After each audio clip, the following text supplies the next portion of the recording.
afiliados a la Cámara Colomboamericana desde hace ya algún tiempo, pero con Felipe, él es prácticamente quien lidera nuestro comité tributario desde ya hace un par de años y ha sido uno de los comités más exitosos que hemos tenido.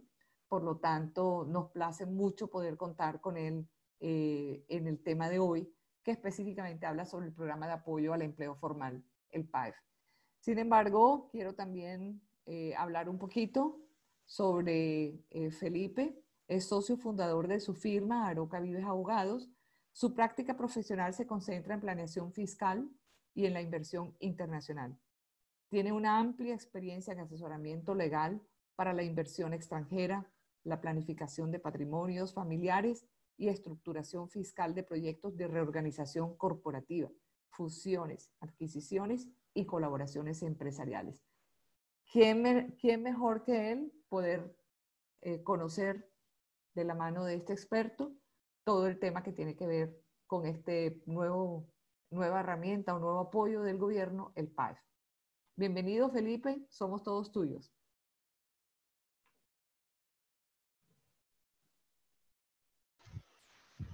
Bueno, muy buenas tardes a todos. Muchísimas gracias a la Cámara Colomboamericana en Barranquilla, Victoria, Vicky Ibáñez, directora, María Fernanda Zapata en el Trade Center y a todo el equipo de AmCham Barranquilla que ha estado liderando este webinar.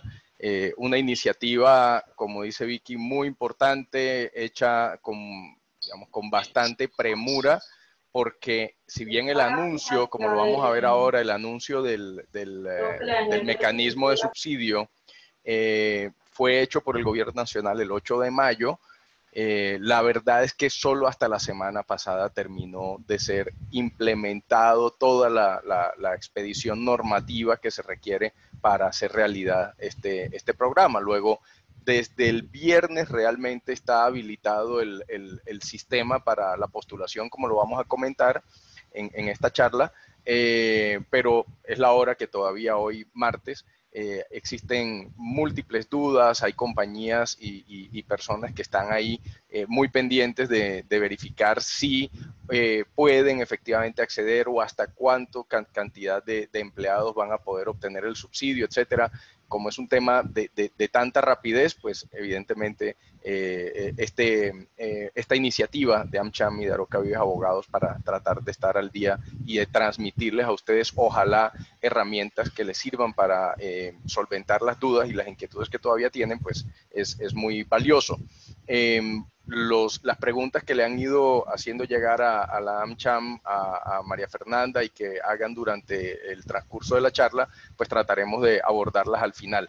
Sé que tenemos poco tiempo, voy a tratar de entrar en materia. Esta presentación, por favor, que vamos a ver en la charla de hoy, que fue hecha con mucho esfuerzo con todo nuestro equipo de Aroca Vives Abogados, va a estar a disposición de todos ustedes. Una vez termine la charla, se la enviaremos a María Fernanda y esperamos, pues, quienes estén interesados en contar con ella, que se la pidan a María Fernanda y a su contacto, a su comercial en AmCham. Es para ustedes. A nosotros todo este esfuerzo nos parece valioso, es porque lo podemos compartir con todos ustedes.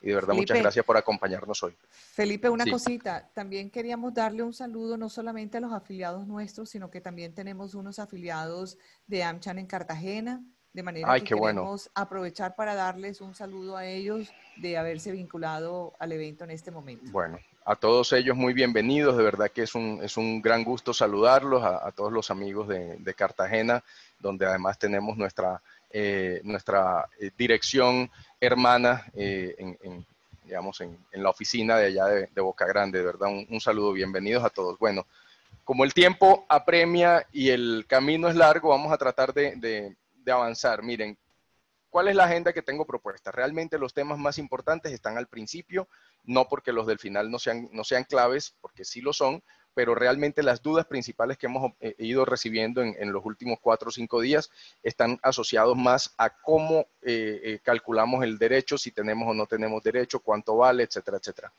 Entonces, vamos a hablar ahora de las generalidades, vamos a hablar de los requisitos, cómo es el proceso de postulación.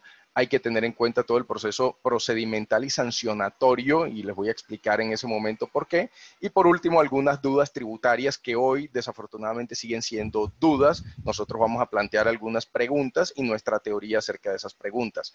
Esto me da pie para decir que las opiniones que vamos a compartir en el transcurso de esta charla no comprometen responsabilidad de AmCham a nivel nacional, ni de AmCham Barranquilla, ni ninguna de sus oficinas, sino meramente la responsabilidad de este conferencista. A ver, en el marco de la emergencia económica y social, el gobierno nacional el 6 de mayo expidió el decreto 637 por medio del cual se decreta por segunda vez el estado de emergencia económica, social y ecológica. No los voy a enredar mucho a los no abogados, pero ¿por qué es importante partir de ahí? Porque el estado de excepción es un estado constitucionalmente regulado y, como su nombre lo indica, es meramente excepcional. Esto no ocurre en circunstancias normales o lo que llamamos en tiempos de paz o en tiempos de normalidad. Los estados de excepción permiten que el gobierno, durante la vigencia de la excepcionalidad, tome medidas que estén tendientes a conjurar las causas de la crisis. Es muy importante separar dos cosas. Una cosa es el estado de excepción constitucional, como en el que nos encontramos, y otra cosa es el estado de emergencia sanitaria. Una emergencia sanitaria no es un estado de excepción. Una emergencia sanitaria es un reconocimiento del Ministerio de Salud para poder tomar decisiones administrativas por parte del gobierno para proteger la vida y la salud de los colombianos. Pero a pesar de que podamos tener una emergencia sanitaria durante lo que falta de este semestre e incluso empezando el siguiente semestre, como todo indica que va a ocurrir, eso no significa que siempre tendremos estado de excepción. El estado de excepción es un estado constitucional que permite que el gobierno, es decir, el presidente y los ministros, a través de decretos legislativos, expidan normas con fuerza de ley sin tener que acudir al Congreso de la República. Y estas normas con fuerza de ley se han venido expidiendo con ocasión de toda esta crisis. Una de esas medidas tiene que ver con el otorgamiento de alivios económicos al sector productivo y la preservación de los empleos formales en el país. Eso es supremamente significativo porque el primer estado de emergencia económica que se expidió en el mes de marzo, que estuvo vigente durante la primera etapa de esta crisis, pues sacó ciertas medidas de alivio. Algunas medidas de orden tributario, otras medidas en relaciones con algunos costos transaccionales, etcétera, pero esta es la primera vez en el marco de la emergencia que el gobierno nacional va a entregarle recursos económicos, dinerarios, de manera directa a las empresas del país, a los empleadores del país. Todo lo demás había sido por mecanismo indirecto. Eso es lo que hace distinto al programa de apoyo al empleo formal, al PAEF. Como ven ustedes, el 8 de mayo se expide el decreto. Ese día se hace digamos, se hizo el anuncio de que efectivamente va el gobierno nacional a subsidiar la nómina, los empleados formales de aquellas empresas, fue el término que usaron originalmente, de aquellas empresas que hubieran obtenido una disminución de ingresos en más de un 20% con ocasión de la crisis del COVID-19. Una vez ocurrido ese anuncio, esto pues genera todo un revuelo, sale el decreto 639 expedido por el Ministerio de Hacienda y ahí es donde empieza uno a ver cuál es la tendencia de esa primera regulación. Y hablo de la primera regulación porque esto fue modificado. El decreto 639 quedó parcialmente vigente, pero muchas de sus medidas fueron cambiadas días después por parte del mismo Ministerio de Hacienda. Entonces, ¿qué dijo el decreto 639 el 8 de mayo? Que se crea el PAEF con recursos del Fondo de Mitigación de Emergencias del FOME. Este fondo fue el que se creó con el estado de emergencia en el mes de marzo y que se ha venido alimentando de distintas fuentes y desde ahí es que se ha venido haciendo frente a la crisis. Y dice que este programa de apoyo al empleo formal otorgará un aporte monetario, un aporte económico mensual de naturaleza estatal. El Estado se lo va a entregar a los beneficiarios, correspondientes al 40% de un salario mínimo legal mensual vigente por cada beneficiario. Eso luego lo monetizaron y lo convirtieron en un valor fijo de 351,000 pesos. Digamos, le quitaron ahí la arandelita de los 200 y tantos pesos, pero digamos que es un esfuerzo económico significativo, sustancial, que está haciendo el gobierno nacional para llevar recursos directamente a las empresas empleadoras del país. Es una medida netamente temporal, aplicará por los meses de mayo, de junio y de julio del año 2020. No significa que ahora vamos a ver eso, que quien se acoja en mayo necesariamente se va a poder acoger en junio o en julio, o viceversa, que quien no pudo acogerse en mayo no lo pueda hacer en junio y en julio, porque cada uno de los meses, si bien repiten los mismos requisitos, de todas maneras la circunstancia económica que da lugar a la obtención del beneficio puede cambiar entre un mes y otro, entonces eso hay que tenerlo muy presente. Entonces aquí ven la transición normativa. El decreto 639 se expide el 8 de mayo, crean el mecanismo del PAEF, crean los beneficiarios y crean las reglas. Pero le llovieron al gobierno muchísimas críticas porque la medida tal cual como quedó regulada en ese decreto quedó incompleta, toda vez que cuando ellos hicieron el anuncio se refirieron a las empresas empleadoras del país como beneficiarias del PAEF, del subsidio. Y luego cuando sale el decreto 639 nos damos cuenta que no eran todas las empresas, sino solamente las personas jurídicas y algunas entidades sin ánimo de lucro. Digo algunas porque no eran todas.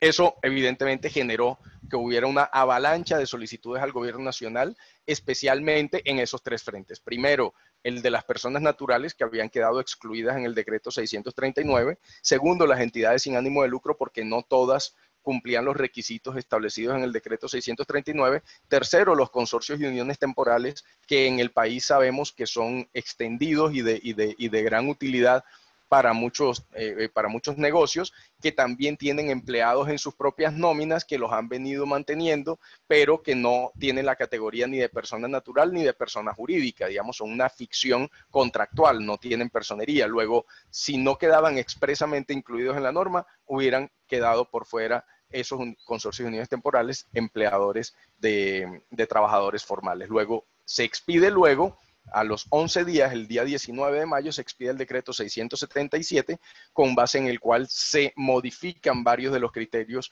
del decreto original 639. Entonces, como ven ustedes, si bien el anuncio del gobierno y el primer decreto sale el 8 de mayo, técnicamente fue hasta el 19 de mayo cuando esta medida ya tenía todo su caparazón armado. Y luego de ese decreto 677, al día siguiente se expide la resolución 1129 del Ministerio de Hacienda, por medio de la cual ya se establece, digamos, la regulación, la reglamentación completa de la aplicación del beneficio, y ahí se crean muchísimas otras reglas procedimentales importantes, sobre todo el cómo funciona el paso a paso, el funcionamiento interno del beneficio. Y la UGPP, la Unidad de Gestión Pensional y de Parafiscales del país, expide la circular 001 del 20 de mayo, a través de la cual fija el formulario estandarizado para la postulación del PAEF, que, como vamos a ver, es el mecanismo a través del cual uno tiene una interfase de comunicación con las entidades financieras para que éstas interactúen con el gobierno nacional para la obtención del beneficio. ¿Quiénes son los potenciales postulantes o beneficiarios del PAEF? Como lo mencionamos, las personas jurídicas, las entidades sin ánimo de lucro, las personas naturales que sean empleadoras y los consorcios y uniones temporales. Vamos a ir con calma, ya vamos a ir a ver cuáles son los requisitos especiales para cada uno de estos postulantes. No por mencionarlos aquí en un listado, vamos a creer que todos cabemos allí. Hay que mirar si efectivamente yo estoy en las circunstancias para caber dentro de estas categorías una vez ya estén acotadas las mismas. Bueno, pero una cosa que sí me parece importante, no está dicho en ninguna parte, en la categoría de personas jurídicas por lo menos, no está dicho si las sucursales de sociedad extranjera pueden ser beneficiarias del subsidio.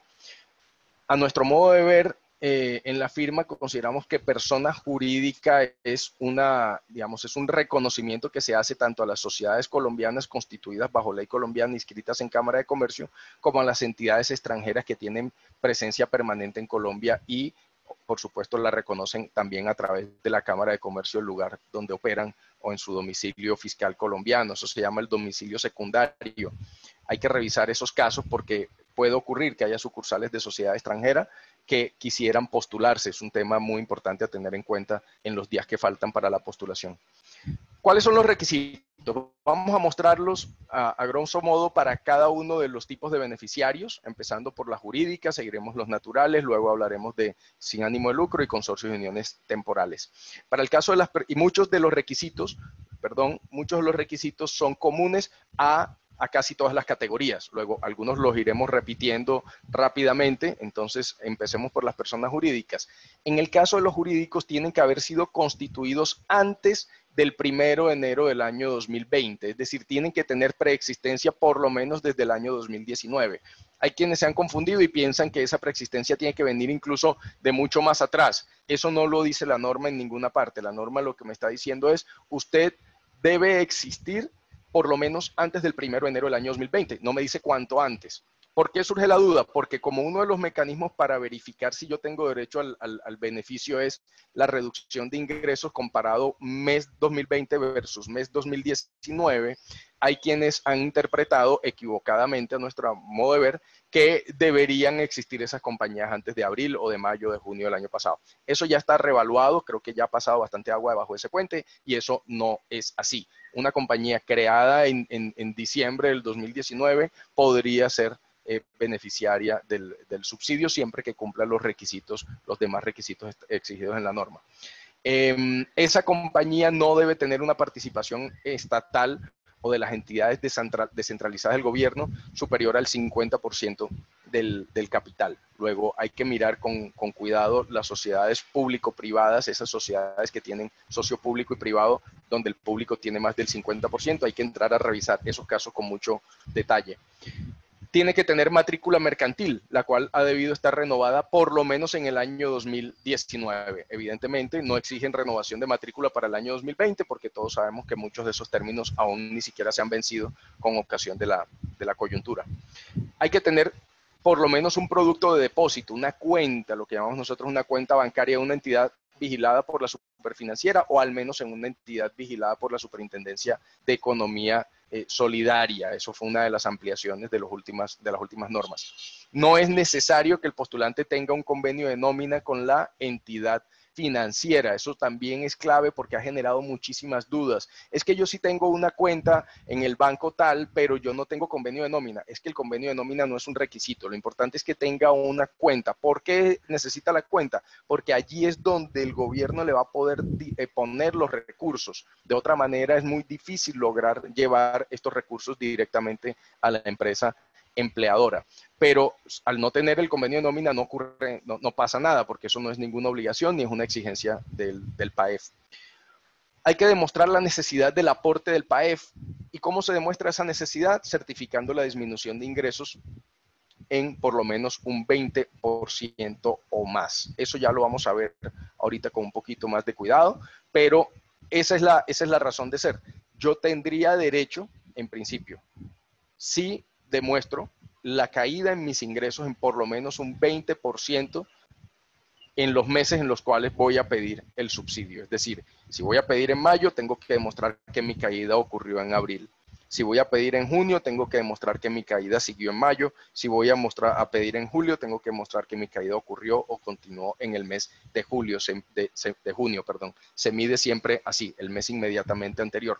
¿Contra qué lo vamos a comparar? Bueno, lo anunciamos de una vez. Contra el mismo mes del año inmediatamente anterior, el 2019, o contra el promedio aritmético de los ingresos de los meses de enero y febrero del año 2020, que fueron meses de normalidad económica en Colombia porque todavía no existía la emergencia sanitaria. Uno de los requisitos también es que no me hayan otorgado el subsidio del PAEF en más de 3 ocasiones. Digamos, está escrito en la norma, en este momento no hay forma de que ese requisito se incumpla porque técnicamente no ha venido ni siquiera el primer subsidio. Luego es importante entender por qué está escrito ahí, simplemente como mecanismo de control. Y no estar en la obligación de restituir el subsidio al PAEF. En este momento todavía no existe esa sanción, pero para quienes obtengan el beneficio en el mes de mayo, es posible que en junio o en julio hayan incurrido en alguna inconsistencia que los haga acreedores a la sanción de devolución de los recursos, con lo cual perderían el último desembolso o el penúltimo desembolso según se verifique su incumplimiento. Los requisitos, estamos hablando rápidamente de requisitos beneficiario por beneficiario, luego vamos a ver unos requisitos que son comunes para todos los beneficiarios. En el caso de las personas naturales, pues evidentemente no me pueden exigir que esté constituido antes del 1 de enero, se sobreentiende que son mayores de edad las personas que tienen nómina de empleados debajo. Pero ¿qué sí les pide la norma? La norma les está pidiendo que tengan registro mercantil antes del 1 de enero del año 2020. Mucho cuidado con eso. Tienen que acreditar registro mercantil. Alguna de las preguntas que me han hecho es, bueno, de pronto yo no tengo registro mercantil porque no soy comerciante, pero tengo registro único de proponente porque soy contratista del Estado. Pues desafortunadamente no encontramos ni en los decretos, ni en la resolución, ni en la circular cómo reemplazar este requisito. Ojalá con mucha velocidad el gobierno nacional se pronuncie al respecto, porque eso puede ocurrir. De todas maneras, verifiquen el caso a caso, pero para personas naturales, ojo que la norma está pidiéndonos inscripción en registro mercantil antes del 1 de enero del 2020. Volvemos a lo mismo, contar con producto de depósito en entidad financiera o de la supersolidaria, demostrar la disminución de los ingresos de un 20% más con ocasión del COVID, no haber recibido el aporte más de 3 veces, no estar obligado a restituir el subsidio, y estos ya son requisitos específicos para las personas naturales. Veamos acá. Tener al menos 3 trabajadores reportados en la planilla de liquidación de aportes. No es extraño que en materia de beneficios o de subsidios, como ocurre en este caso, haya una exigencia mínima de número mínimo de empleados. En esta oportunidad, el PAEF se fue por la línea de por lo menos 3 empleados. No, digamos, no explican bien el criterio a partir del cual escogen ese número, por lo menos no me ha quedado claro a mí en lo que he logrado leer hasta hoy, pero es un número y todas las normas de beneficio tienen que ser miradas de manera supremamente estricta y no analógica, no extensiva, ¿vale? No deben tener la calidad de ser personas expuestas públicamente. Eso lo que significa es que hay un listado, que es un listado mundial, que las entidades financieras pueden chequear para ver si el postulante es una persona expuesta públicamente o una persona expuesta políticamente.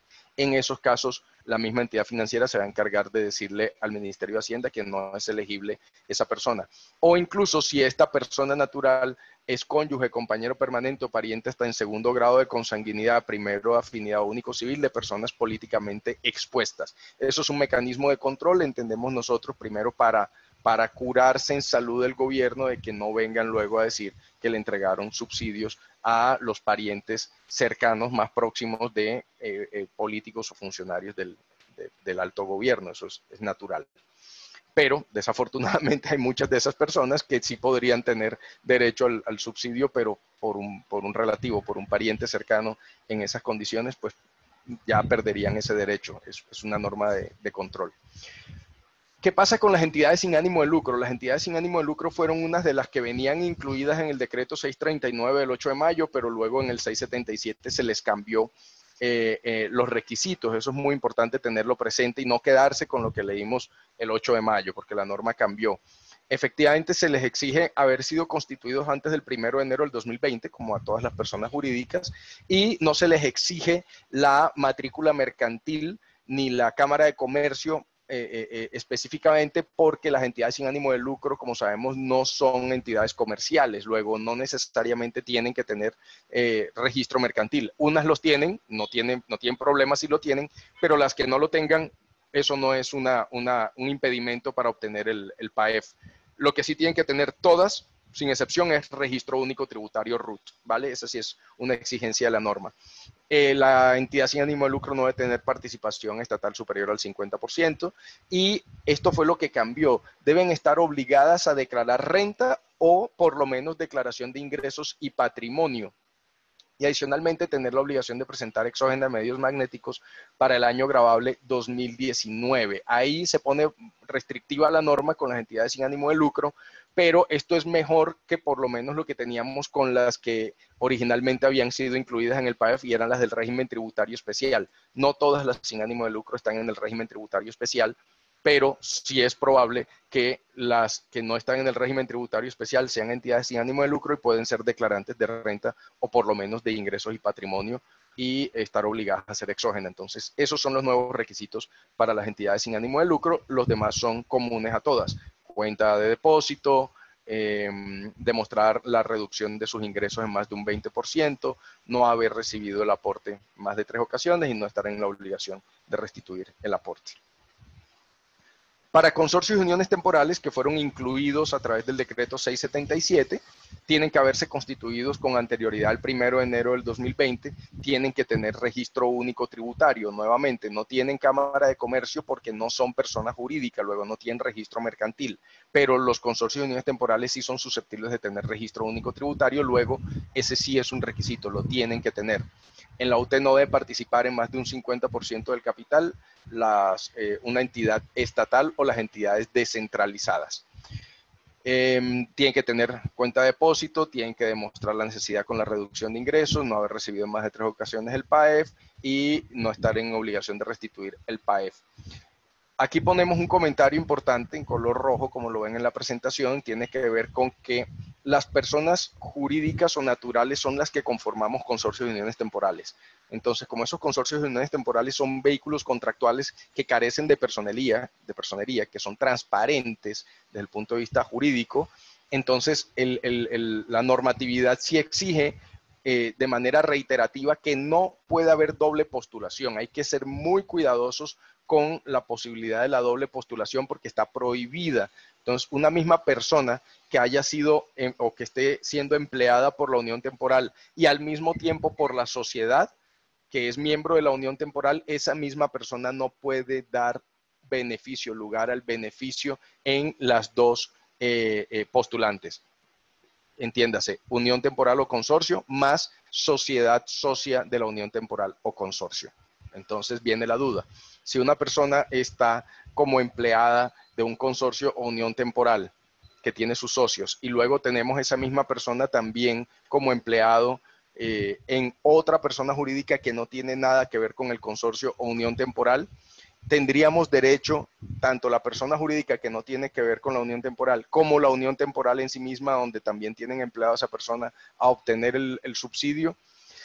Pues es una respuesta compleja, porque el beneficio está dirigido a las empresas que han mantenido el empleo formal vigente, pero la destinación del recurso sí está destinado a pagar las obligaciones laborales de ese beneficiario del subsidio. Luego, eso sería, digamos, no aceptar que en esa situación una misma persona dé lugar a los dos beneficios sería quitarle un derecho a cada una de sus empleadores, y un empleador de este lado no tiene necesariamente por qué saber si allá el consorcio de unión temporal, que no tiene nada que ver con él, va a tener el subsidio, si tiene derecho a pedirlo, si efectivamente lo va a pedir. Luego cada quien va a tomar la decisión en función de sus propios empleados, y yo creo que eso es lo que técnicamente corresponde hacer en esos casos.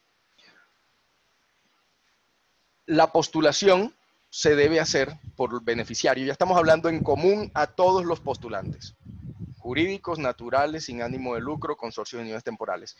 Deben efectuar su postulación con base en la planilla de liquidación de aportes correspondiente al mes inmediatamente anterior al de la postulación. Es decir, si vamos a pedir el subsidio ahora en mayo, yo tengo que mirar la planilla de abril. Si voy a pedir en junio, yo tengo que mirar la planilla de mayo. Y si voy a pedir la de julio, yo tengo que mirar la planilla de pila del mes de junio. Así es como va a funcionar. Siempre voy pidiendo en función de la planilla de aporte del mes inmediatamente anterior y me comprometo a sostener esos empleados en este mes y en el mes subsiguiente. Digamos, lo que busca el subsidio es eso: retención, mantenimiento de esos empleos formales. Este es uno de los requisitos, el que viene, que tal vez más inquietudes ha generado. tiene que ver con que los empleados sobre los cuales voy a postularme para el subsidio, tienen que corresponder por lo menos en un 80% a los trabajadores reportados en la planilla pila del mes de febrero. Entonces, hasta ahí es una cosa. Recuerden, esto es una norma de control por parte del gobierno. Lo que me está diciendo es, ojo, usted no me puede venir ahora en el mes de mayo a pedirme subsidio sobre trabajadores que súbitamente aparecieron ahí en la planilla de abril, que usted no los tenía, que no venían siendo empleados suyos, usted los metió en el mes de abril y entonces maravillosamente usted ahora duplicó su nómina para obtener un subsidio. Mucho cuidado con eso. Eso es lo que la norma busca evitar. Por eso me dice, venga, yo lo que como gobierno estoy haciendo es darle un subsidio, un auxilio a ese empleador en los meses de mayo, junio y julio, porque me ha mantenido los trabajadores, sigue haciéndome aportes a la seguridad social sobre esos trabajadores y sobre todo les ha venido pagando por lo menos el salario mínimo durante esta crisis a esos trabajadores. ¿Pero a cuáles? A los que ya venían por lo menos en el mes de febrero. Entonces voy a tener que comparar cuáles de mis trabajadores están apareciendo en la planilla de abril o de mayo o de junio y comparar que estuvieran al menos en un 80% de esas personas en febrero. Y si no, vamos a tener que eliminar trabajadores en las planillas, no en las planillas, digo, en el número de solicitantes, de trabajadores que me dan derecho a solicitar el beneficio, porque la norma de febrero es una norma meramente de control, para que no metan trabajadores súbitamente que aparezcan ahora mágicamente en las planillas de abril, mayo y junio. Eso es lo que busca la norma esencialmente, pero no en un 100%, no tiene que haber una identidad absoluta, todos tenían que estar en febrero, no, todos no tenían que estar en febrero, pero por lo menos un 80% de los que tengo ahora debían estar en febrero, porque eso es un mecanismo de control para tratar de controlar que hemos mantenido a esos trabajadores durante los meses de la crisis, en abril, en mayo, en junio.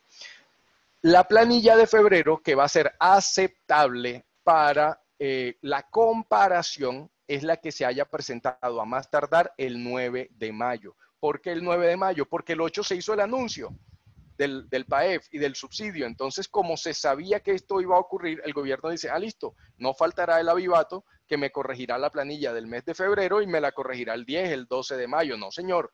El que lo hizo y corrigió su planilla de febrero o la presentó extemporáneamente o lo que sea, a más tardar el 9 de mayo, esa planilla se la vamos a usar para compararla con los meses de abril, mayo y junio, para el cálculo del 80%.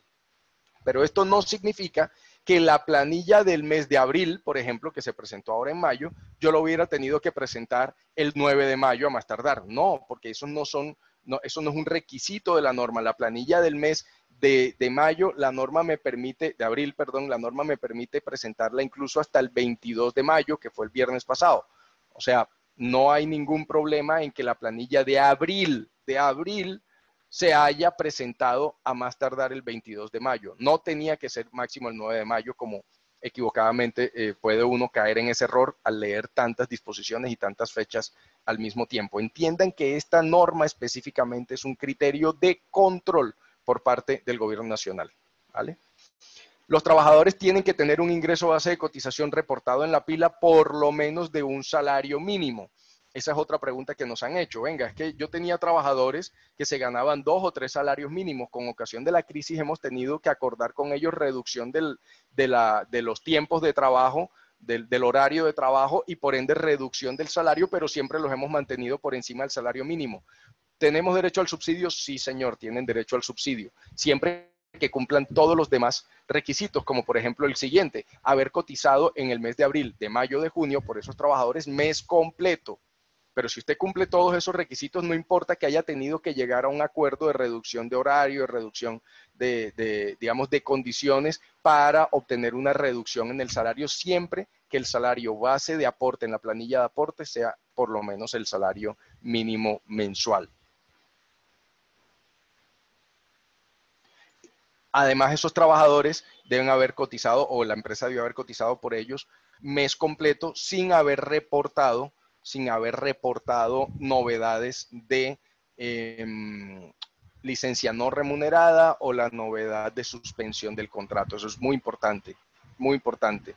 a pesar de todas las críticas que entiendo son legítimas, son válidas, que pueden existir y que de hecho existen, y ya he oído varias de esas, de que este es un subsidio que está destinado a quienes sí han mantenido a los trabajadores, a quienes tienen flujo de caja, o a quienes tienen ahorro, o a quienes han encontrado la manera de sostener a esos trabajadores, pues justamente eso es lo que el gobierno está buscando en este momento, auxiliar.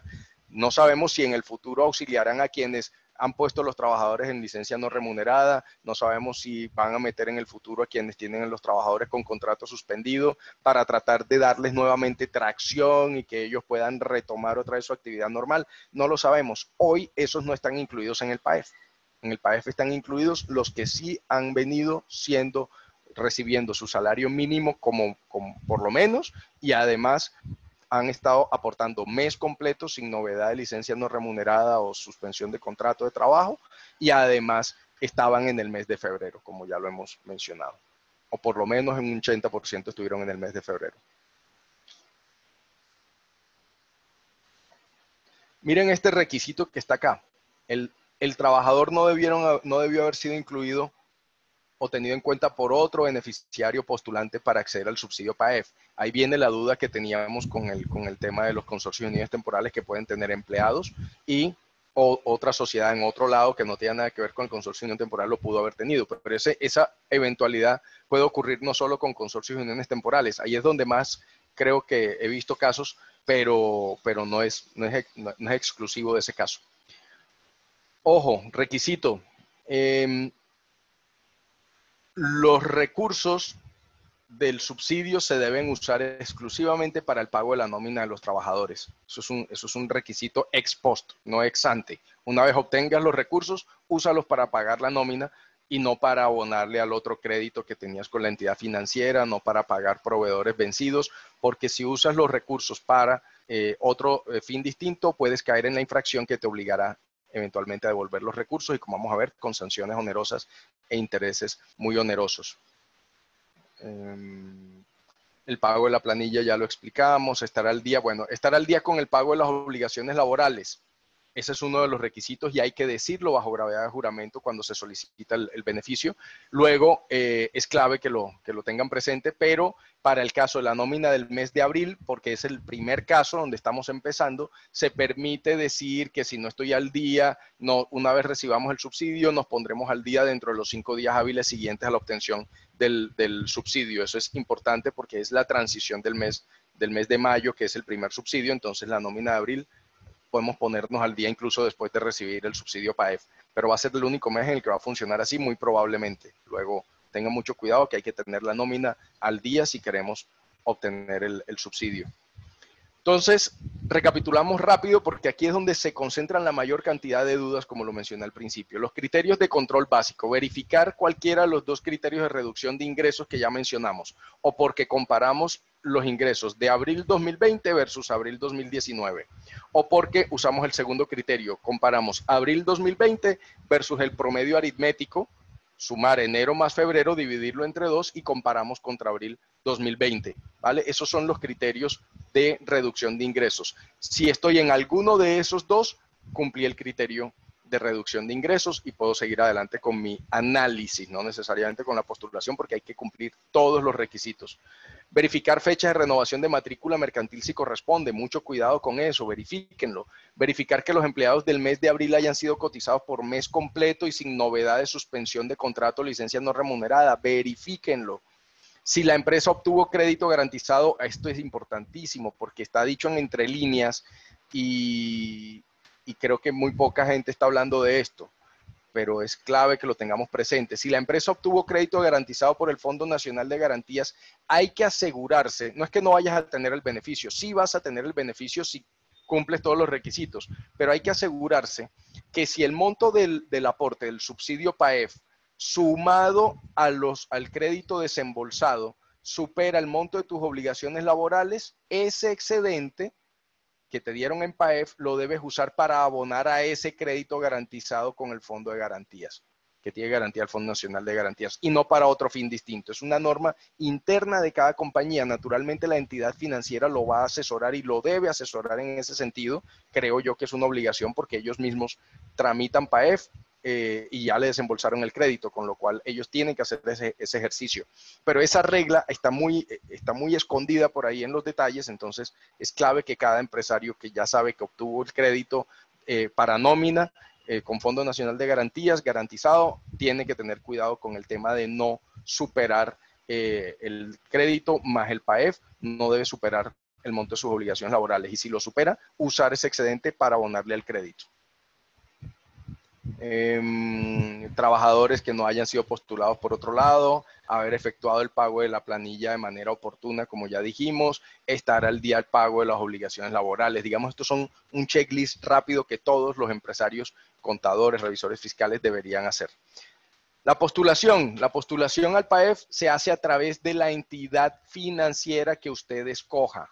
El formulario de postulación, ya vamos a ver, es un formulario de postulación creado por la Unidad de Gestión Pensional y Parafiscales UGPP y está a disposición de las entidades financieras. Es un formulario estandarizado. Entonces, antes de que todo esto estuviera regulado, circularon 600 clases de formularios, 600 categorías de certificaciones de revisor fiscal y etcétera. Todo el mundo estaba tratando de estar a tono y al día para poder presentarse rápidamente al requisito y al subsidio, pero lo que terminó pasando es lo que era evidente, y era que la única manera en la que esto puede funcionar tan rápido con los tiempos que el Ministerio de Hacienda ha definido es que sea un formato único, para que el computador de la UGPP, el del Ministerio de Hacienda, el de las entidades financieras, hablen el mismo idioma. De otra forma, sería imposible hacer toda esa parametrización en tiempos tan cortos. Luego el formulario va a ser uno solo, es uno solo porque ya está creado. Si la entidad o el beneficiario tiene cuentas en varias entidades bancarias, debe escoger una de ellas, y la postulación la tiene que hacer solamente a través de una entidad. No, es que yo voy a irme por varias por si acaso aquí me sale bien y aquí me sale mal. Error. Hay que escoger una, hablar bien con su gerente de cuenta y estar pendiente y hacer todo dentro de esa única entidad financiera para evitar que el sistema internamente lo bloquee o lo rechace, y entonces por hacer más termina siendo menos. Si esa empresa o empleador fue beneficiario de crédito con garantía del Fondo Nacional de Garantías, debe postularse obligatoriamente a través de la entidad financiera que le dio el desembolso del crédito. Eso es un requisito de la norma y la misma entidad financiera lo sabe. Así que ella es la que le va a ir a decir a usted, si usted va a pedir PAEF, tiene que hacerlo a través mío porque yo le desembolsé el crédito de nómina garantizado por Fondo de Garantías. El formulario, insisto, está estandarizado y fue determinado por la UGPP en la circular 001 del 20 de mayo. Se debe hacer a través de la entidad financiera. Cada entidad financiera tiene su propio mecanismo. Se hace el sistema online. Por lo menos una de las entidades financieras con la que nosotros trabajamos, ya vimos que se hace el formulario. Ella automáticamente le manda a usted los archivos que van a entregarse como anexos, para que usted le sume otros anexos y vía correo electrónico mande todos esos anexos a la entidad financiera. Con eso la entidad financiera lo que logra es que los formatos estandarizados se diligenciaron online directamente ya en el servidor del banco, y luego eso como anexo junto con los otros anexos, que son certificados de cámara, etcétera, se van directamente a un correo electrónico creado por cada entidad financiera para que ella pueda hacer la pesquisa y la evaluación que vamos a mencionar rápidamente a continuación. Hay que tener bajo gravedad de juramento la manifestación de ser beneficiario del programa, de que queremos ser beneficiarios y que no tenemos pues las restricciones que ya mencionamos anteriormente. Debe haber una certificación suscrita por el representante legal o la persona natural, contador público, revisor fiscal, según se trate. Esa certificación también es un formato estandarizado, ojo con eso, también está el formato estandarizado en la entidad financiera, y allí debemos decir que hubo la disminución de ingresos de acuerdo con el método de cálculo establecido por el Ministerio de Hacienda, que ya lo mencioné. O comparamos mes a mes o comparamos mes contra el promedio de aritmético de enero y febrero. Ya dijimos, se hace el formulario de postulación a través de la entidad financiera,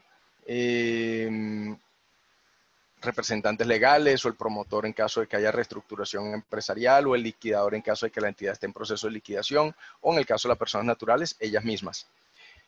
certificado de existencia y representación legal para los casos en los que ese sea un requisito exigido, registro único tributario, por ejemplo, para consorcios, unidades temporales o entidades sin ánimo de lucro, que se les exige es este documento y no el de la Cámara de Comercio, el certificado del cumplimiento de requisitos, como ese necesita firma autógrafa, usted lo puede imprimir autógrafa manuscrito y volverlo a escanear, o puede imprimirle su firma escaneada o digitalizada o electrónica según usted la tenga.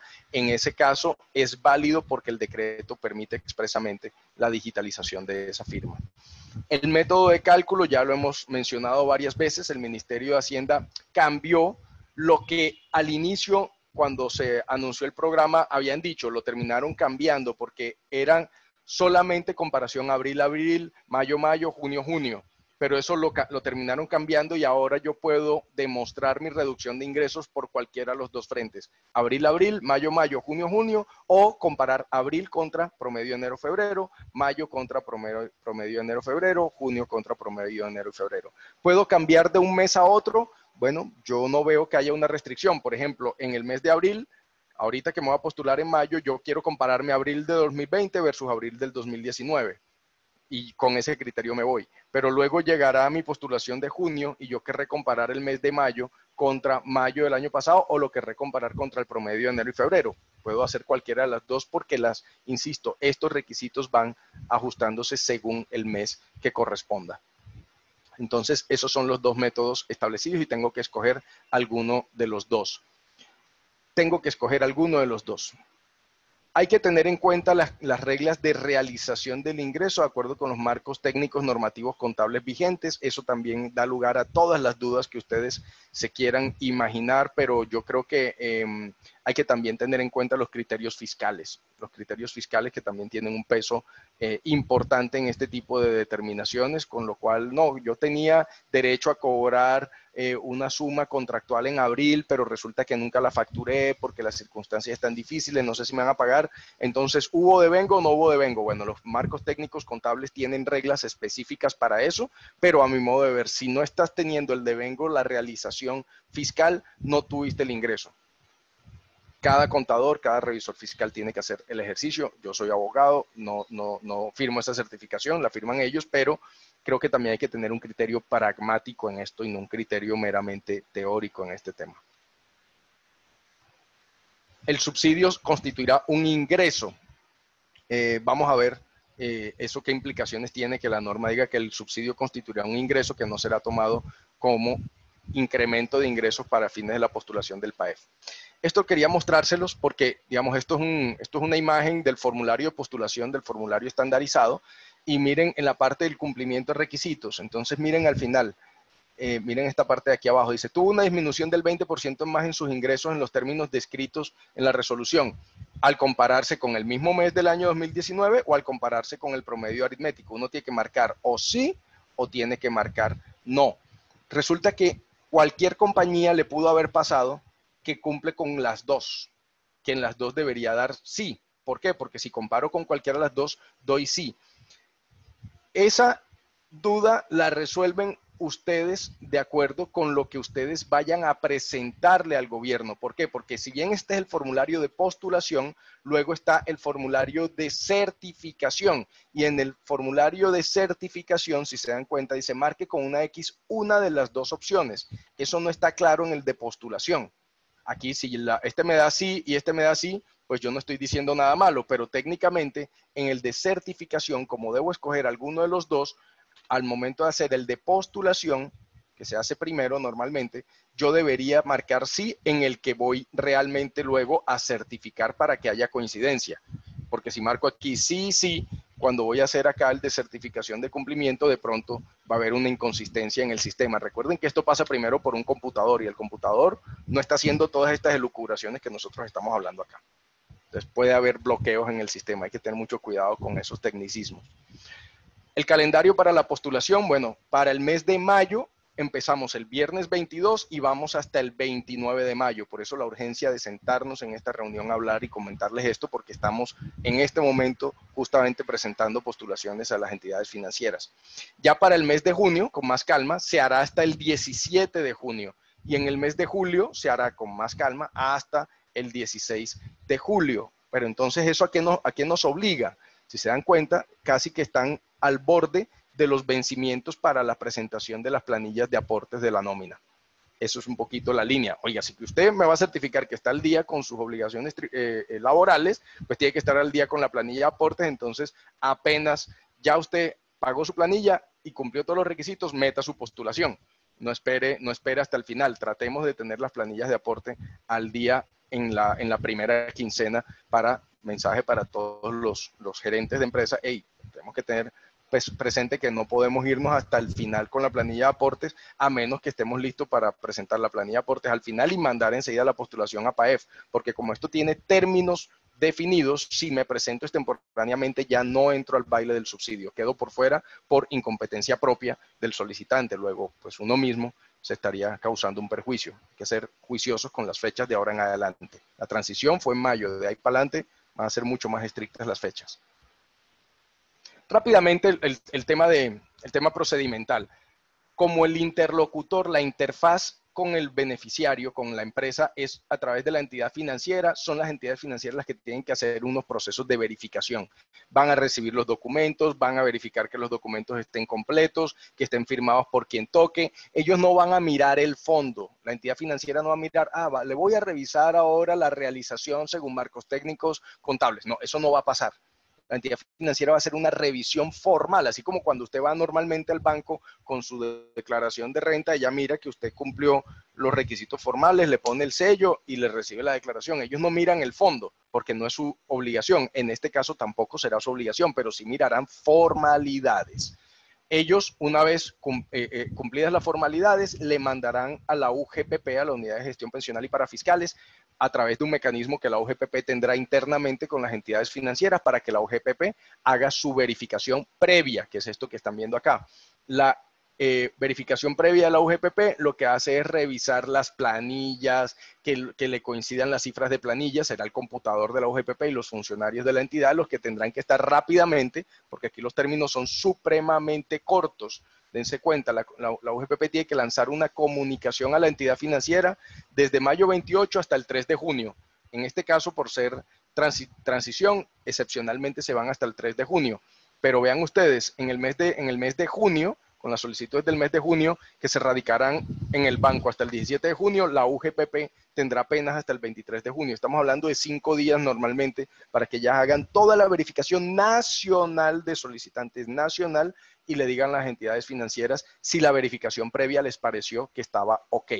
¿Por qué? Porque los bancos no van a cruzar contra las planillas pila. En cambio, la UGPP tiene las planillas pila, tiene la información de ingresos reportadas para fines tributarios. Recuerden que todo lo que usted declara para la DIAN le llega en tiempo real a la UGPP y ella tiene la capacidad de hacer esa verificación previa a través de su sistema informático. Luego, todo eso lo hará la UGPP, se supone, en estos tiempos récord y le dará información a la entidad financiera para que ella saque una cuenta de cobro al Ministerio de Hacienda y el Ministerio de Hacienda le desembolse los recursos al día hábil siguiente y al día hábil siguiente la entidad financiera le pondrá los recursos a cada beneficiario que haya sido entonces aprobado, le pondrán los recursos en su cuenta bancaria. Así es como va a funcionar.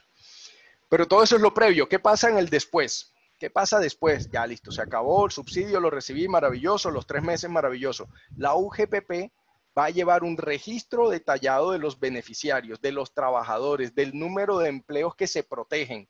Va a verificar que el mismo beneficiario no se ha postulado para el aporte en distintas oportunidades o a través de otras entidades financieras. Va a verificar el cumplimiento formal de los requisitos y el cumplimiento sustancial de los requisitos. Va a entregar la información a la DIAN y tendrá hasta 3 años para hacer verificaciones y fiscalizaciones. Recuerden que desde el año 2018 la resolución 922 faculta a la UGPP para expedir requerimientos de información, acciones persuasivas, puede hacer cruces de nómina, puede pedir información contable, un montón de cosas, con serias sanciones si uno no cumple a tiempo con esos requerimientos de la UGPP. En caso de encontrar inconsistencias específicamente en el tema de PAEF, pueden venir multas. Por ejemplo, si yo no respondo a tiempo o no respondo bien, las multas pueden ser por no enviar información, que como ven pueden ser altísimas. Si la UGPP detecta, con base en la auditoría que me hace, que yo no tenía derecho a esos beneficios, me pueden aplicar la sanción por devolución improcedente del artículo 670 del Estatuto Tributario, que dice que debo devolver el capital más los intereses de mora a la tasa tributaria, que es cercano a la tasa de usura, más sanción de entre el 10 y el 20% de lo obtenido de manera irregular, dependiendo de si fue simplemente por error, por una imprecisión, por una inexactitud de buena fe.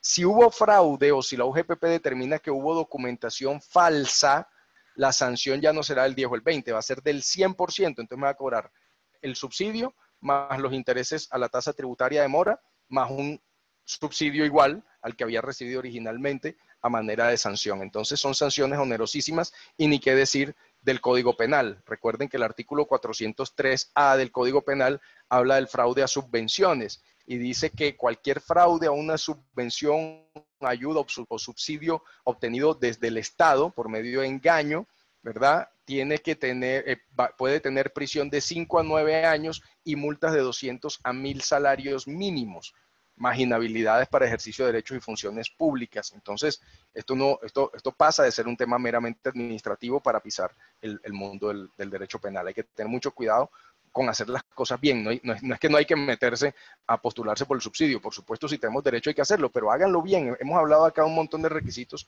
Revísenlos caso a caso con buen criterio. Ya finalmente, estamos llegando al final de nuestro tiempo, vamos a hablar de algunas preguntas que nos han surgido desde lo tributario a nosotros. Sabemos que hay muchas preguntas circulando en el ambiente, pero ¿cuál es el tratamiento fiscal que le vamos a dar al PAEF, al subsidio cuando lo recibamos?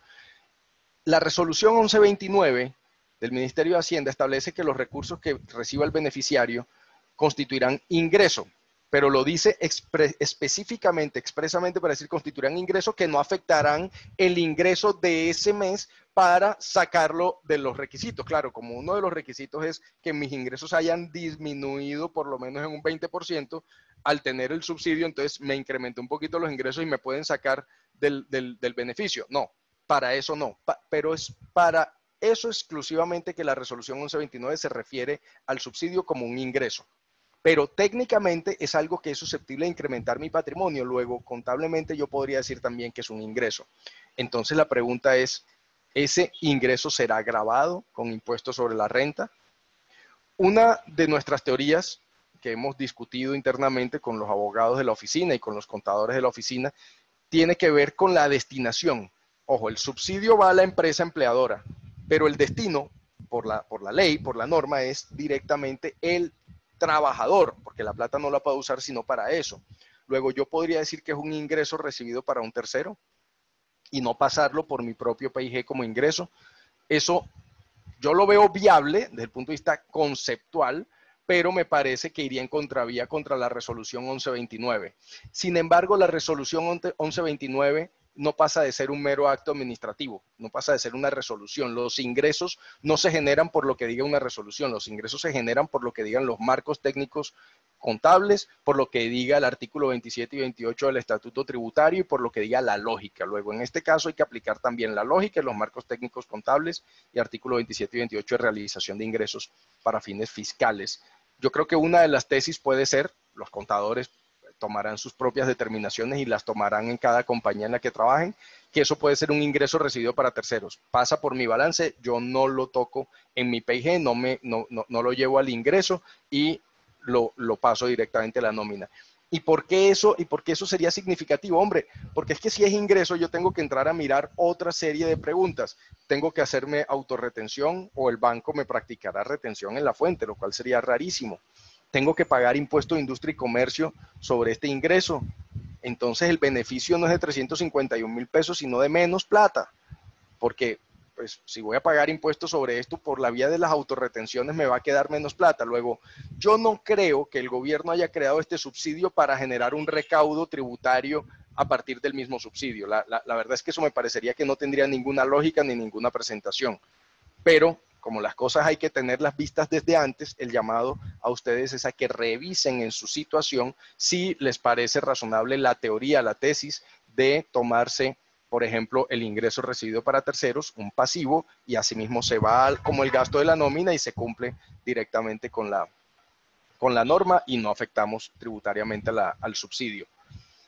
Por otro lado, está la ley 1429 del año 2010, que fue escrita en otro contexto, fue escrita en el contexto de la formalización del empleo, de los incentivos a la formalización empresarial también. Y allá el artículo 16 dice que son ingresos no constitutivos de renta ni ganancia ocasional los que provengan de capital semilla para fortalecimiento de la empresa. Luego, no es una norma escrita en este contexto, pero es una norma que está vigente hoy y que pues puede servir también como argumento para decir, mire, es que el Estado no quiere cobrar impuestos sobre esos subsidios, y menos en una circunstancia de crisis que en el pasado ya los ha tratado como ingresos no constitutivos de renta. Yo creo que no deja de ser un tema importante, sobre todo estoy pensando en las compañías que se van a postular que tienen 3.000, 5.000, 7.000 empleados, y eso va a ser una cifra importante, y aplicarle retención, autorretención a eso, pues puede significar un esfuerzo de caja que debería irse a los trabajadores y no a pagar unas autorretenciones. En industria y comercio hasta el 2016 hubo una norma que decía que las subvenciones del Estado no eran constitutivas del impuesto de industria y comercio. En el año 2016 se cambió esa norma, pero aún sin tener esa norma expresa, hoy consideramos nosotros que el impuesto de industria y comercio, al gravar solamente las actividades industriales, comerciales y de servicios, en este caso no se cumple ninguno de esos criterios. Evidentemente, el subsidio no me lo dan porque yo le presté un servicio al Estado, ni porque le vendí algo al Estado. El Estado me está subvencionando a través de un plan de estímulo, a través de un plan de apoyo, para que yo pague mi nómina. Luego, no debería haber cobro ni pago del impuesto de industria y comercio sobre estos valores. El 4 por mil, toda la cadena hasta que llegue a su cuenta bancaria va a estar exento. El problema es que la norma no dice, y después cuando usted saque la plata para pagar la nómina está exento el 4 por mil. Desafortunadamente no llegamos allá. Luego, por lo menos un 4 por mil sí se recaudará sobre estos recursos, y es el que la empresa va a tener que asumir cuando pague con esta plata la nómina.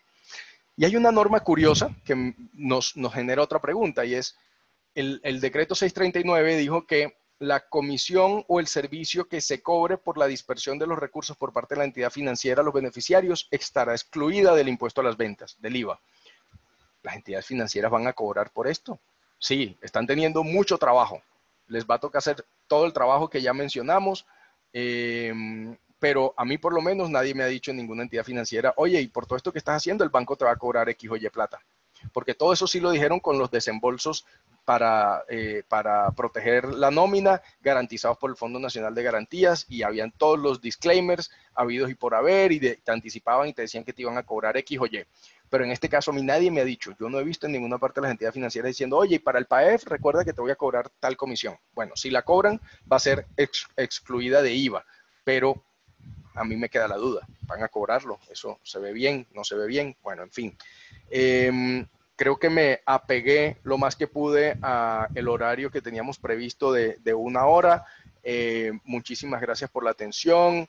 Espero que no se me hayan perdido en el discurso. Sé que tuve que hacerlo un poquito atropellado pues por el tiempo, pero también la idea era tratar de darle espacio a cualquier duda o inquietud que haya circulado durante la charla, Vicky y María Fernanda. Pues Felipe, hay una cantidad de preguntas. La verdad es que no sé ni por dónde empezar. Sí, hay una cantidad. Mafe, no sé si Sí, tú allá tienes el control de las preguntas, porque tenemos alrededor de 20 preguntas, si no es imagínate, más, tratemos de pero pronto de unificar, tú las puedes ver allí Sí, en el chat, tratemos de unificar en el tema, a ver si podemos ir viendo para que Felipe conteste siquiera 5. Y sí, las demás podemos responderlas si son puntuales en un tema específico, para que el ujú, doctor Felipe nos pueda contestar por correo electrónico y poderles enviar a todos las respuestas. ok, bueno, vamos a iniciar Con 5 preguntas. con Cindy Gómez. Ella nos pregunta, para calcular el 80% de los empleos que se protegieron con respecto a la pila del mes de febrero de este año, ¿se deben restar los empleados de la pila de abril del 2020 que tengan la novedad de suspensión de contrato y o licencia no remunerada? pero que la tenían, a ver, si esos trabajadores tenían la novedad de de contrato suspendido o licencia no remunerada en febrero, incluso así son tenidos en cuenta para el mes de febrero. Si luego mantenían esa condición en abril, pues en el mes de abril no me sirven para la base del subsidio porque yo tengo que tenerlos activos sin esa novedad. Pero eso sí, la norma lo dice. Si el trabajador tenía esa novedad en el mes de febrero, incluso ese trabajador se vale como un trabajador válido para poderlo tomar dentro del 80% de sus trabajadores. ¿Qué es lo que busca la norma? Que de pronto en febrero usted lo tenía en licencia o lo tenía con suspensión de contrato, no era época COVID. Luego, si lo tenía así, era por alguna circunstancia laboral o puntual de ese trabajador, pero luego usted lo tiene activo en el mes de abril, entonces es válido porque ese trabajador sí cumplió los requisitos porque existía en febrero. Ok, bueno, Felipe, tenemos varias preguntas que están relacionadas con el tema de crédito de nómina aprobado por una fundación. Aquí dice, tenemos un crédito de nómina aprobado por una fundación avalado por el Fondo Nacional de Garantía.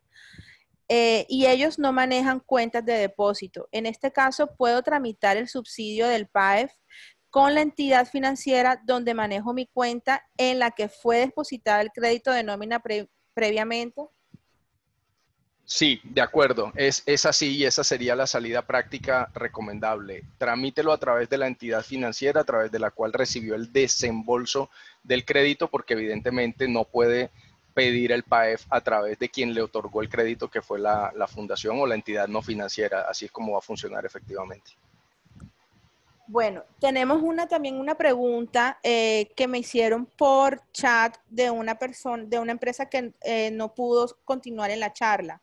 Ellos me dicen, si una empresa no cumple con el 80% de empleados en la planilla de abril, comparada con la planilla de pago de seguridad social del mes de febrero, dado que por su actividad hizo unos contratos laborales específicos a inicio del año, previendo apoyo logístico para un servicio que por la situación actual no podrá llevarse a cabo y con base en eso decide hacer la terminación de esos contratos laborales. ¿Esta empresa podría solicitar el subsidio? Vale, es una buena pregunta porque justamente las cosas que más dudas está generando.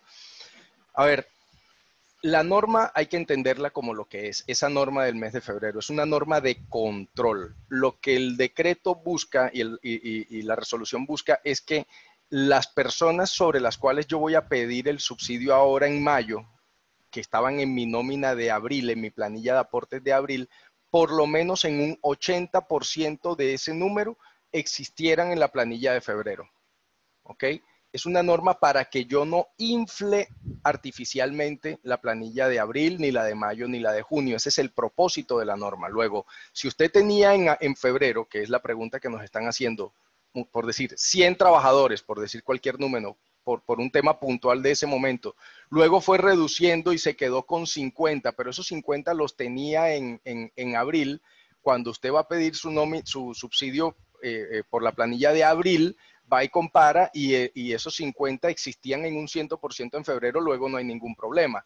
Problema va a haber si esos 100 que tenían en febrero, todos se fueron y usted recontrató todo el personal en marzo o en abril y entonces los de abril no coinciden con los de febrero. Pues desafortunadamente está fuera de uno de los requisitos y injusto, inviable, lo que sea, pero son las reglas y creo que en este caso eso serían circunstancias excepcionalísimas. La realidad es que la nómina debería haberse mantenido desde aquel momento, de febrero, marzo, abril. Le estamos pagando al trabajador mes completo en abril sobre por lo menos un salario mínimo, lo tenemos al día. El gobierno me dice, yo te quiero apoyar con ese trabajador, pero no me aparezcas mágicamente en abril un montón de gente extra que en febrero no la tenías. O si te apareció, no porque sea mágicamente, sino por razones que sean, ahora tienes mucha más gente, listo, yo te voy a responder con un subsidio sobre los trabajadores de abril, pero hasta el monto que, comparado con la planilla de febrero,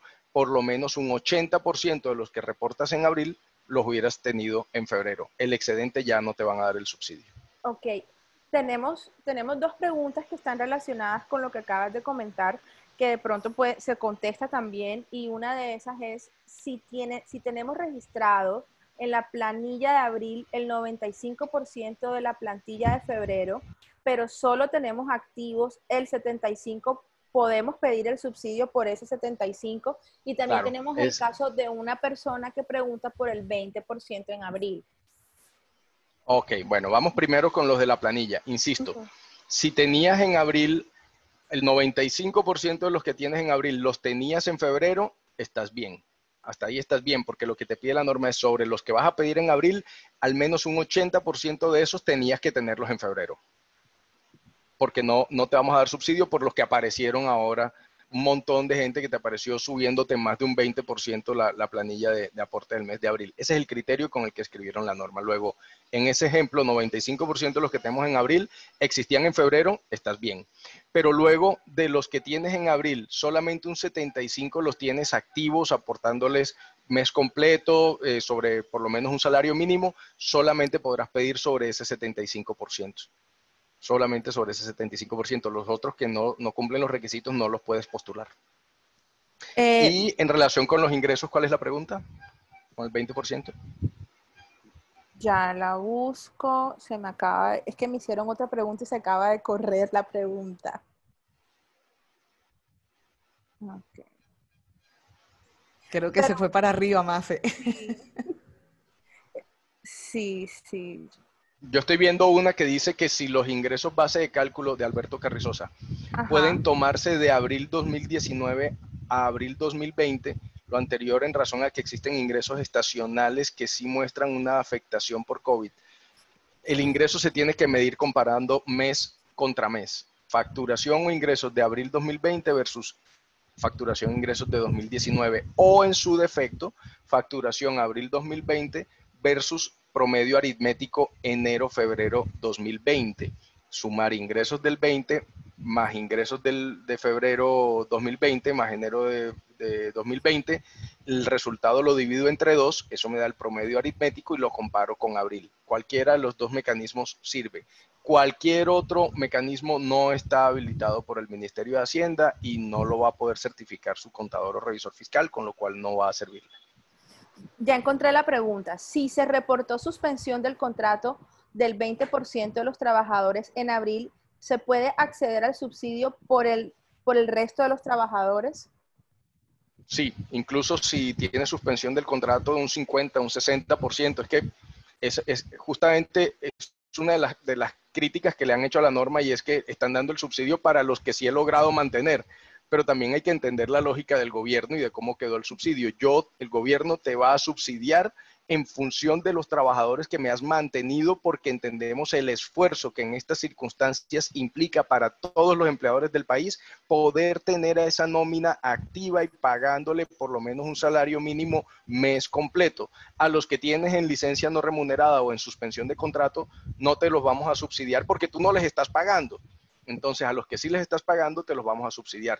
No importa si es el 10% de tu nómina, el 5% de tu nómina. Lo importante es que cumplas los demás requisitos también, y que sobre esos que vas a pedir la postulación estés mes completo, aportando menos un salario mínimo, y que por lo menos el 80% de ellos existieran en el mes de febrero. Bueno, más ya los otros requisitos que ya hablamos. Perdón. Ya para finalizar, Olga Altamar nos hace una consulta que tiene que ver con el tema de sucursales. Su empresa tiene 5 sucursales, pero al momento de diligenciar el formato solo puede colocar 3 planillas. El banco solo le permite que pueda diligenciar 3 planillas para el subsidio. ¿Cómo 3 planillas? No entendí. Olga, ¿es posible que puedas activar el micrófono para que puedas hacer la pregunta completa, por favor? Gracias. Claro que sí, Mafe. Buenas tardes a todos. ¿Cómo están? Muchas gracias, doctor, por esta intervención tan buena que está dando. ¿Qué pasa? Que es que resulta que yo tengo la empresa donde yo trabajo tiene 5 sucursales, ¿verdad? Entonces, al momento de diligenciar el formato de postulación, solamente tengo un espacio para 3 planillas. Y el banco en su momento me indicó que solo podía solicitar el subsidio por las 3 planillas. Entonces, las demás sucursales me quedan por fuera y a todos tengo, digamos que el beneficio, cumplo con los requisitos que usted está diciendo, pero entonces siento que estoy como perdiendo de alguna manera el subsidio por esas otras sucursales. ¿Sí me voy a entender? Entonces, como que Sí. aprovechando este espacio, quería como hacerle esa preguntita puntual, porque me quedó como la inquietud. No, es que está raro. A ver, son sucursales de una misma persona jurídica colombiana, Exacto, sino que cada una tiene su planilla, su en propia la parte planilla de de ahí aporte. tiene su planilla de aportes, correcto, sí señor. Ujú. Yo genero 5 No. planillas cada vez que hago los aportes. Y el banco solamente le está dejando anexar a su solicitud En 3 el formato de planillas. postulación, en el de postulación solo tengo un espacio de tres planillas, si de pronto usted recuerda esa parte, pero cuando ya estoy diligenciando en línea, sí me deja agregar todas las que yo quiero. Pero Eso entonces es lo me que yo, limito. eso es lo que yo haría. No, yo pediría, porque es que, a ver, el beneficiario del subsidio es la persona jurídica, no la Ok, sucursal. La sucursal no es sino una extensión, es un establecimiento de comercio que para fines de control usted le hacen planilla separado, eso no tiene nada de malo. Pero todos los empleados son empleados del mismo NIT. ok, sí, claro, correcto. ¿Ve? Entonces, no le pueden limitar la aplicación del beneficio, no se la pueden limitar.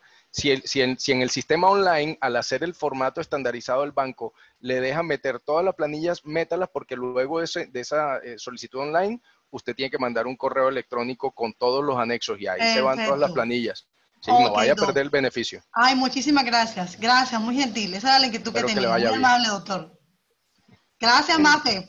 Muy amable. Con gusto, Olga. Gracias, Olga.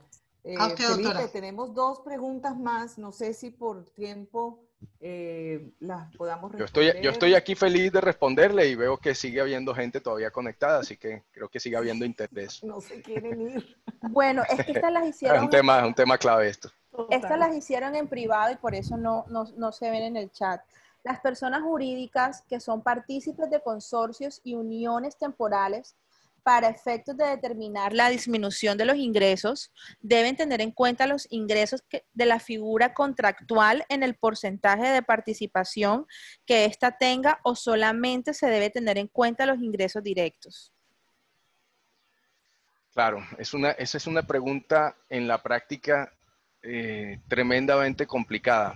Yo pensaría que el gobierno, al habilitar los consorcios y uniones temporales como beneficiarios del subsidio, a lo que está apuntando es a que ese vehículo, esa forma contractual, tiene su propio RUT, que se lo exigen como requisito, tienen sus propios empleados y su propia planilla, que además se lo exigen como requisito, con lo cual debería medirse por sus propios ingresos directos, no por los ingresos de las personas jurídicas que están detrás. Porque si uno mira la norma con cuidado, la única restricción que le está diciendo al consorcio de unión temporal es que no pida el beneficio sobre los mismos empleados que tenía la unión temporal o consorcio y la persona jurídica miembro.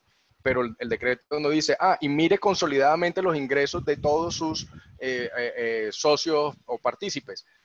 Al no decirlo la norma, yo creo que hay que mirar los ingresos de la figura contractual y evidentemente sí ser muy cuidadosos con los trabajadores para que no haya doble postulación entre la unión temporal y el socio de la unión temporal o el partícipe. Pero en términos de ingresos, yo me iría con la tesis del ingreso directo del consorcio de unión temporal. Bueno, ¿qué pasa si hay personas con reducción de jornada laboral? Caso 1, la persona con reducción devenga más de un salario mínimo.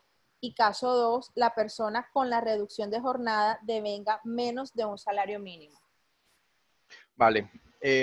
La reducción de jornada no es uno de los temas que haya quedado prohibido para el beneficio del PAEF, para el subsidio. Lo importante es que lo hayan tenido todo el mes completo, afiliado, y le hayan pagado por lo menos el salario mínimo, con lo cual en el caso 1 vas a tener derecho a pedir el subsidio sobre ese trabajador, pero en el caso 2 no, porque le bajaste la jornada, le bajaste por debajo del salario mínimo, entonces no estás dentro de los requisitos del PAEF.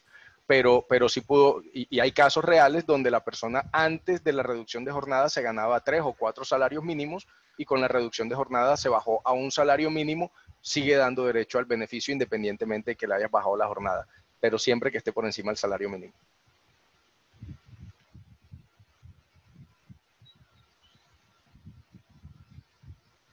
Perdón, tenía el micrófono cerrado.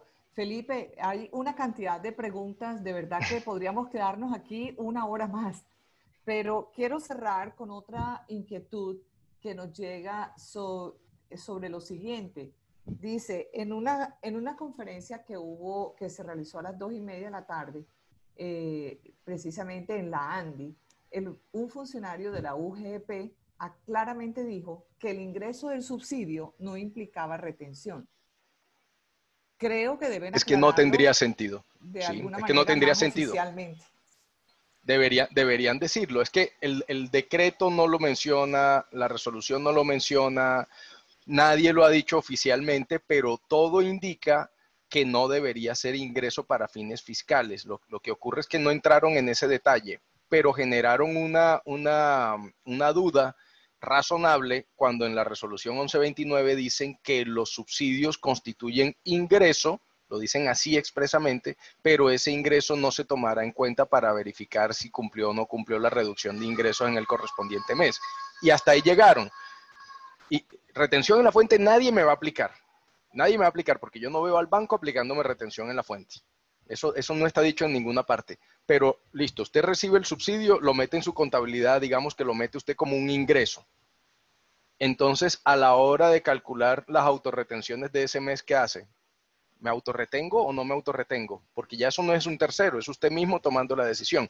Yo creo que el gobierno debería sí ser mucho más claro y preciso en ese tema. La DIAN debería decir, denle a esto X o Y tratamiento.